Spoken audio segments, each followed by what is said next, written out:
ഇന്ന് ഞാൻ പോണത് എനിക്ക് കുറേ പ്രിയപ്പെട്ട ഓർമ്മകൾ തന്ന കുറേ നല്ല കൂട്ടുകാരെ തന്ന ഒരു സ്കൂളിലേക്കാണ് കേട്ടോ. GHSS കിഴക്കഞ്ചേരി. ഞാനിവിടെ +1 +2 ആണ് കേട്ടോ പഠിച്ചത്. ആലത്തൂർ ഉപജില്ലാ കലോത്സവം നടക്കുന്നത് ഇപ്രാവശ്യം ഇവിടെയാണ്. സ്കൂളിൽ കയറിയത് ആദ്യം എനിക്ക് ഓർമ്മ വന്നത് ക്ലാസ്സിലിരുന്ന് ഫോൺ കളിച്ചിട്ട് ടീച്ചർ എൻ്റെ ഫോൺ പിടിച്ചതാണ്. പിന്നെ ക്ലാസ് കട്ട് ചെയ്ത് സെക്യൂരിറ്റി കാണാണ്ട് മതിൽ ചാടി കൂട്ടുകാരൻ ജീവനാഥിന്റെ വീട്ടിൽ പോയി ഇരിക്കണൊക്കെയാണ് കേട്ടോ.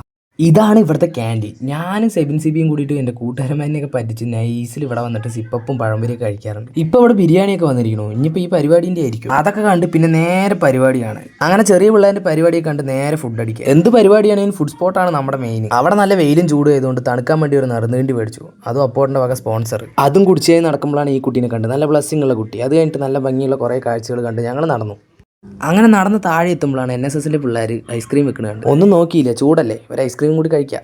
ഇതാ ഈ മതിൽ കണ്ട, അതിന്റെ മുകളിലാണ് ഞങ്ങൾ പണ്ട് വന്നിരിക്കുക. ഇതാണ് പ്രിയ ടീച്ചർ, ഞങ്ങളുടെ ക്ലാസ് ടീച്ചറാണ്. ഈ കാണുന്ന C2B ക്ലാസ് ആയിരുന്നു 10th ക്ലാസ്. പിന്നെ അവിടെ നേരെ ഇറങ്ങി കലവറയ്ക്ക്. ഇത് ശശിയേട്ടനാണ് ഇവിടുത്തെ പാചകം മൊത്തം. പിന്നെ അവിടെ പരിപാടിക്ക് വരുന്നവർക്ക് മാത്രമേ ഉള്ളൂ കേട്ടോ ഫുഡ്. അതിന്റെ ഇടയിൽ പ്ലേറ്റും പിടിച്ച് നിന്നപ്പോൾ എനിക്കും കിട്ടി ഫുഡ്. വല്ലാത്ത വിശപ്പ്, എന്താണാവോ. ഫുഡ് കഴിച്ചിറങ്ങിയപ്പോൾ സ്മിത ടീച്ചറും ബിന്ദു ടീച്ചറും സർവജന സ്കൂളിലെ ടീച്ചർമാരാണ് കേട്ടോ. ഹൈസ്കൂളിൽ ഞാൻ അവിടെ പഠിച്ചു. അപ്പോൾ ഓക്കെ, ബൈ ബൈ.